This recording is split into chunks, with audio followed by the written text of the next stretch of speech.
What's up guys, Asian here with another build video, and today we're going to be going over the healer gear video. So a few changes have been made for healers. There's been one new set that you're going to want to include in your toolkit as of Greymoor. That's going to be the new trial set Roaring Opportunist. But for the most part, healer sets have pretty much remained untouched between Harrowstorm and Greymoor. Again, it's just that one set you're going to need to farm for if you are moving forward as a healer in the Greymoor patch. Whatever build you're currently running in Harrowstorm is going to carry you just fine in Greymoor, but you will want to try to get that set as soon as you can. Again, that is the set Roaring Opportunist from the new trial, Kyne's Aegis. So this video will be going over anything that is class agnostic to healers. So that includes gear, champion points, your race, your attribute distributions, your food, things like that. If you're going to want class specific builds, I do have down in the description below links to those class specific builds as they are released throughout the end of May and the beginning of June. So let's go ahead and get started here.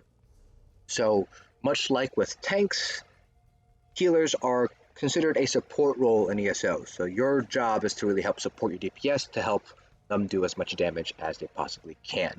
To that extent, there are many different setups that you're going to want to have on hand as a healer. So this is just one of the potential setups that you're going to want to run here as a healer. And then we'll be going over a lot of different other sets here. So strap in, you're going to be in for quite a long ride here as we go over sets. Most helm sets, Sentinel Rkugamz is making a comeback here, mainly due to the changes with Symphony of Blades.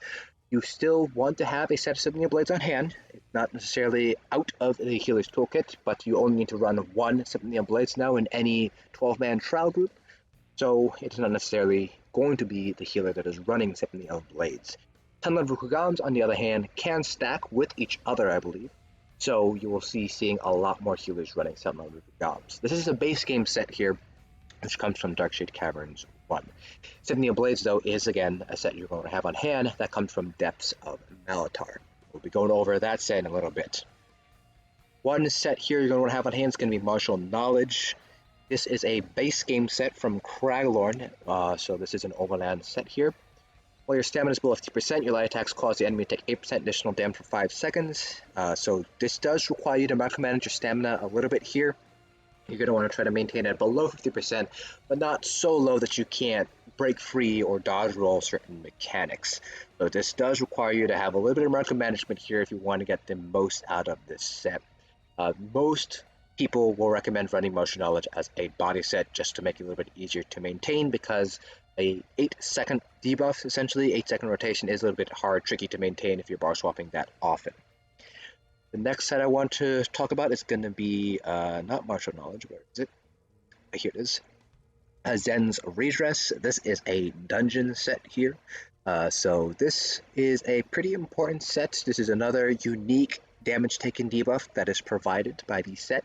So light attacks apply this Touch of Zen debuff for 20 seconds, and enemies with this debuff take an additional 1% more damage for each damage over time effect you've placed on them. So that's a single target damage over time effect, up to 5%. So this is a very important set to run as healers because it does stack with things like Minor Vulnerability and the Martial Knowledge debuff as well. It's a unique debuff, so it's stacked with all the other damage taken debuffs, which does increase overall group DPS. This, because the Touch of Zen debuff lasts for 20 seconds, is mostly going to be a back bar set, so you will be running this on the back bar here, and most people will recommend running the Inferno Staff rather than the Lightning Staff in order to get better uptimes on the Burning debuff, which does count as a single target dodge for the purposes of the Zen debuff. This is a unique situation just to those who are running Zen's Redress. If you're running any of the other sets that I'm going to be talking about in a little bit here, you will be wanting to run a Lightning Staff on a back bar instead. So again, the Inferno Staff back bar is specific to Zen's Redress. In any other situation, you will want to run the Lightning Staff. Even with Zen's Redress, you could also run the Lightning Staff, but that is going to be a little bit class dependent as to how many single target dots you have as a class. For our jewelry, just all arcane, all spell damage enchants, nothing much to discuss there. You could run infused instead if you want some more spell damage out of your spell damage enchant, but arcane is going to give you sort of the best mix of good sustain with more resources and still providing some additional healing strength and spell damage strength, effective spell damage strength by increasing your overall max magicka. For traits and enchants on your armor pieces, I personally like running prismatics on my large pieces, just because I like to run Clockwork Citrus Fillet, but not all healers run Clockwork. I will talk about food in a little bit here, but if you don't want to run Prismatics, you can also just run raw Max Magicka, and then you want all the vines if you'd like on your pieces here. You could also go with Infuse on your large pieces. It's kind of up to you how you want to play around with that. For your front bar weapon, you will be running a Master's Restoration Staff. This is the perfect version. The non-perfect version just drops the Max Magicka bonus, so it's not necessary for you to run the perfect version of the Restoration Staff. This does come from running Dragonstar Arena on Veteran for the perfect version, or on Normal for the non-perfect version instead. Again, the difference between the perfect and non-perfect is the 877 additional max magicka, which is not a huge improvement, so don't feel like you need to go for Vet Dragonstar Arena to get the perfect version of the staff. For trait and enchants, Charge is generally speaking going to be your best trait on the front bar. That's mainly because you will be running something like a shock damage enchant potentially on your back bar for additional concussed uptime.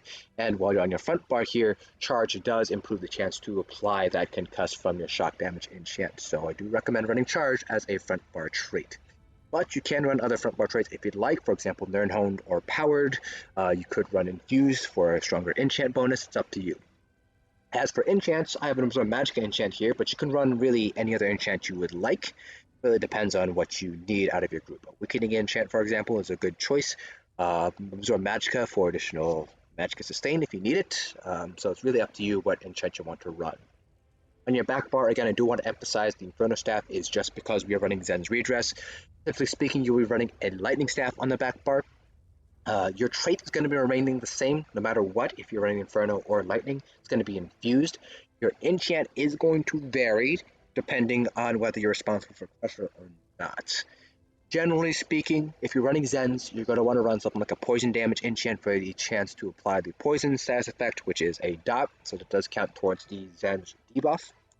Otherwise, you'll be running usually a Shock Damage enchant for the concussed uptime to help with off balance, or you'll be running a Crusher enchant for the Crusher debuff on the enemy. Crusher enchant is going to be a little bit variable depending on who is responsible for maintaining that Crusher enchant. Could be the tank, for example, but generally speaking, it is something you're going to want to have on hand, so just be wary that you might need to swap from a Shock enchant to a Crusher enchant depending on your group. Moving on to other sets, so starting off first with Monster Helm sets.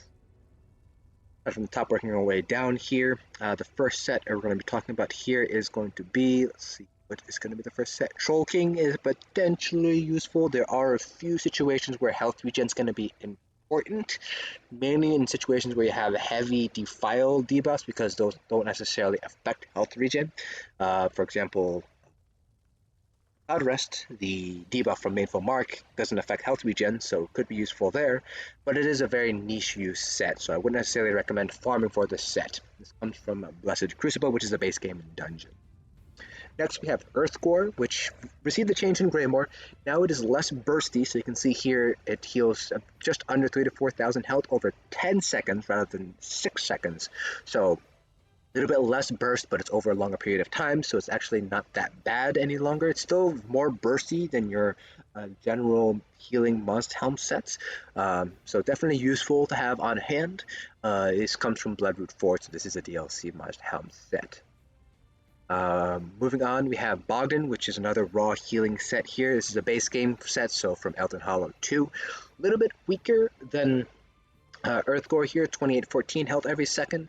A little bit better uptime, so 6 seconds on a 10-second cooldown, so you're going to get a little bit better uptime here with Bogdan compared to Earthgore. But much like Earthgore, this is mostly an AoE healing set. Now it is going to potentially heal more than Earthgore, because Earthgore only heals one person. So it's only the one person that needs the healing the most compared to Bogdan, which heals everybody. So Bogdan does have the potential to heal more in terms of raw healing done per second, because it heals everybody. Next we have, where are you? Symphony of Blades. So this received a change in Greymoor, where it is a unique essentially buff on an ally, and it can be applied to multiple people. But in return, they did decide to cut the amount of magicka or stamina that it returns. Now, because it is a unique buff, only one person needs to run Symphony of Blades. This might be the tank, this might be the healer, so definitely still have this set on hand in case you're the one that needs to run Symphony of Blades. This comes from Depths of Malatar, which is a DLC dungeon. But that pretty much covers it for Monster Helm sets. Now, moving on to Overland set that you might want to have on hand as a healer, there's really not that many Overland sets to run as a healer, mainly because none of them are really geared towards group ability at all. The only one I can think of that might potentially be useful, and this is very specific to DK healers, is Tritamax Valor, because you do have Fragmented Shield, which is a damage shield ability that you're going to be using very often as a DK healer. So this is nice for healing and a little bit of damage, but it's not really all that useful. Beyond that, though, again, not many Overland sets to run as a healer because, again, they don't really contribute too much to group DPS. Instead, there are going to be several dungeon sets you're going to want to have on hand as a healer. Starting from the top, working our way down from there. First one's going to be Sanctuary, which is a base game set from any of the Banished Cell dungeons. This increases healing received at 12% for everybody up to 10 meters of you. Very, very situational useful. Generally speaking, increasing healing received is not a useful trait. But for progression groups, and particularly places like Cloudrest, where you have to combat the Baneful Mark debuff, which does reduce healing received, this can be useful, but it is limited because it doesn't really provide any sort of group DPS buff, plus it only has 10-meter radius, so fairly small radius, all things. Next, we have Worm's Raiment, which is important for magicka DPS groups. It reduces the cost of magicka abilities by 4% for everybody within 28 meters of you. This comes from Vaults of Madness, so another base game set to pick up here. Next, we have Yorvold's Guidance, which increases the duration of all major buffs, minor buffs, and damage shields you apply to yourself and allies with 40%. This is mainly used to help improve the major force buff from Warhorn, so instead of lasting just under 10 seconds, it'll last 14 seconds. This can also be used with the new set Roaring Opportunist to help improve the major slayer that it provides.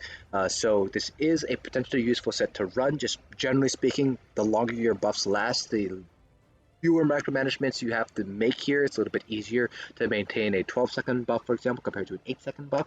So this is a set that you're going to want to hold on hand. This is generally speaking a very general, good go-to set if you don't have anything else to run. Next, we have Hollow Fang's Thirst, which is very good for magicka DPS groups because it returns magicka back to the group. This is a DLC set from Moongrave Fane, so you will need to have access to that dungeon here. But this is very nice. It returns 3,000 magicka to everybody within that explosion radius, as well as applying minor vitality, which does help improve healing received. So Hollow Fang's Thirst does kind of make a really good trade-off between additional healing power as well as additional sustain to help group DPS as well. It's definitely a good set to pick up, especially if you run with a lot of magicka DPS. Next, going over medium dungeon sets. I don't think I pulled that out, but there is one medium dungeon set I want to talk about here, as well as one heavy dungeon set actually. So for the medium dungeon set I want to talk about is going to be Hircine's Veneer, which is basically the stamina version of Worm's Raiment, so reduces the cost of stamina abilities by 4% for everybody within 28 meters of you. Important for stamina DPS groups here. Now, because it is a medium armor set, you're going to want to run it on jewelry and both weapons. So you're not really going to be able to run something like the Master's Restoration Staff if you're running Hircine's.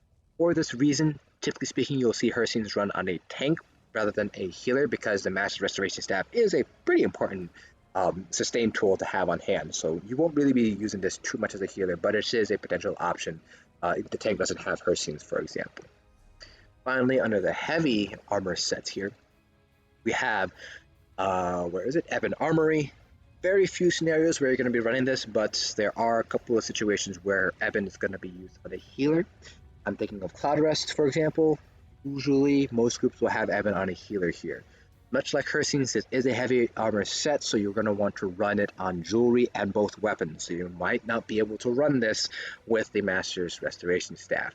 Now, for both Hircine's and Eben, you could run 2 body pieces. So you have 2 medium or 2 heavy armor pieces, but that does mean you are going to need to make sure to run a light armor on the rest of your body pieces in order to make sure you're getting all of your light armor passives. So for that reason, if you are going to decide to run Eben or Hircine as 2 body pieces, your must helm set pieces should be in light. You will need to farm those light armor sets for your must helm sets. Most healers will be running 5-1-1, so 5 light, 1 medium, 1 heavy. So just be mindful of that if you decide to go with 2 armor bonuses for Eben and Hircine. Finally, going to our trial sets. For our light trial sets, there are a few that I want to mention here. First one's going to be Healing Mage, also known as Mending, because the pieces you pick up will be called Pieces of Mending, for example. So you can see here it's called Robes of Mending, but this is the Healing Mage set. This is nice for progression groups. It reduces the weapon damage of all enemies within 10 meters of you by 430 for 3 seconds when you use an AoE heal ability. Really good for progression groups because it does reduce incoming damage, but generally speaking, not really a set you're going to be seeing run very often by progression groups, because for the most part, doing more damage is going to be more important. If things die faster, you don't have to worry about as much damage coming out, less room for errors, things like that. But this is still a set you might want to pick up here. Base game set from any, just comes from the Ethereum Archive trial. Other light trial sets to pick up here, we do want to pick up, Vestment of Olorime from the Cloudrest trial. This grants you Major Courage for 30 seconds. This is the best way to get Major Courage. The only other way to get it right now is from Spell Power Cure, which has a bunch of weaknesses, so Olorime is definitely going to be the better option here. Now, the perfect version adds the max magicka on the 5-piece, so you don't need to get the perfect version, you can run the non-perfect version instead. Non-perfect comes from normal Cloudrest, so pretty easy to farm. Perfect version, armor pieces come from Veteran Cloudrest +1, jewelry comes from +2, and weapons come from all configurations of Veteran Cloudrest. So you will need to have to be able to run this on +1 in order to get the armor pieces at the very least. Next, we have Roaring Opportunist, which is the newest set to be added to the Healer's Toolkit. This is the DPS set from the new Kyne's Aegis trial. Using a fully charged heavy attacks grants you and up to 11 other group members within 28 meters of you Major Slayer for 1 second for every 8,000 damage dealt, and this can only affect the target every 22 seconds, so you're only able to provide this every 22 seconds. You have a minimum duration of 5 seconds, I should say, and a maximum duration of 12 seconds.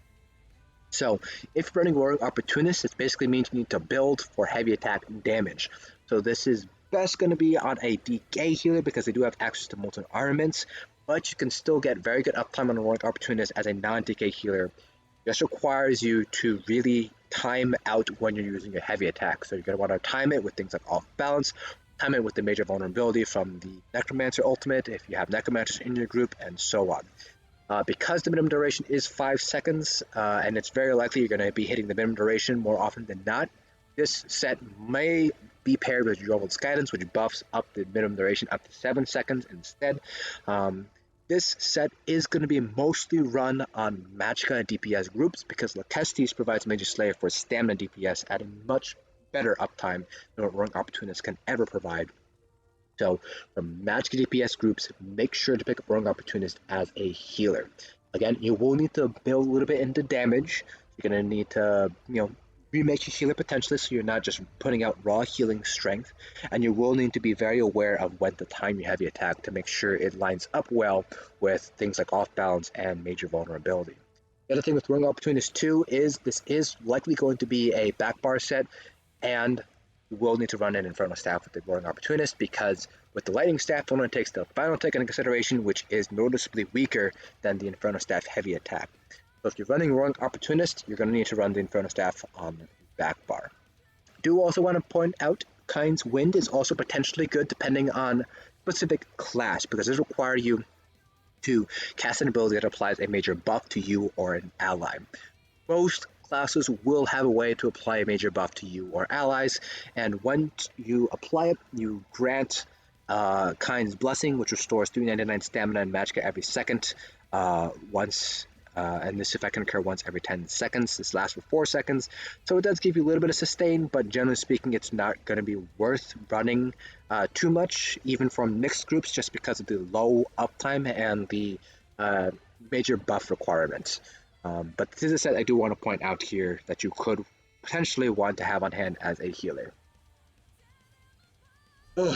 That pretty much covers it for healing sets. I will have all these sets in description below, along with where you want to run them in terms of armor versus weapons, where to get them, and why you would want to run them.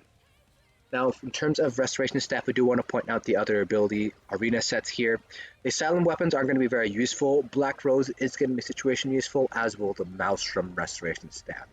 So the Black Rose Restoration Staff applies Major Vitality for 2 seconds after you use Steadfast Ward, which is useful in few niche scenarios. Cloudrest, for example, the Custy's Ice Cage healer.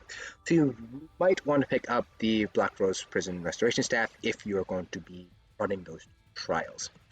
Finally, the Maelstrom's Restoration Staff could be useful just because it does provide you with some additional resource return if you're healing with regeneration. Could be useful. I personally use this as a Cloudrest healer if I'm the one kiting Crushing Darkness, just to help out my sustain a little bit, but it's not absolutely necessary, so don't feel like you have to farm for the Maelstrom Restoration Staff at all. Moving on to our character sheet. Generally speaking, the best race is going to be either Bretons or High Elves. Bretons are really good because they get the max magicka as well as the cost reduction to all magicka abilities and some additional magicka regen. They're really good overall sustain, and you still get some decent damage with the additional max magicka bonus. High Elves, on the other hand, don't have as much sustain in terms of magicka sustain. They do get a little bit of stamina sustain through their racial passes, but the main bonus of the High Elves is the fact that you get 258 additional spell damage.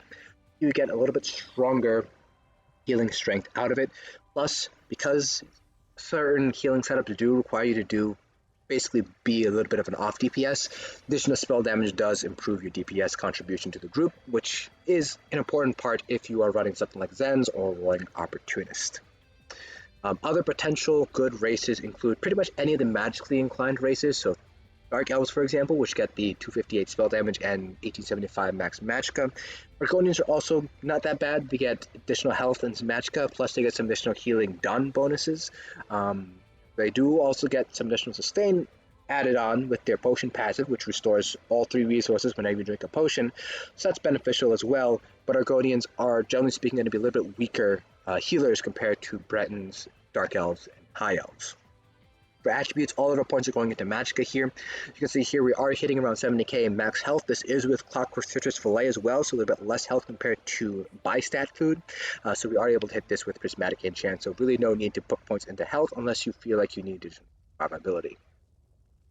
For Mundus Stone, Thief is going to be the most useful for just DPS if you're running Zens or Rogue Opportunist, for example. If you want some raw healing power, you can go with the Ritual, or you can go with the Apprentice if you want to sort of balance out between damage and healing potential.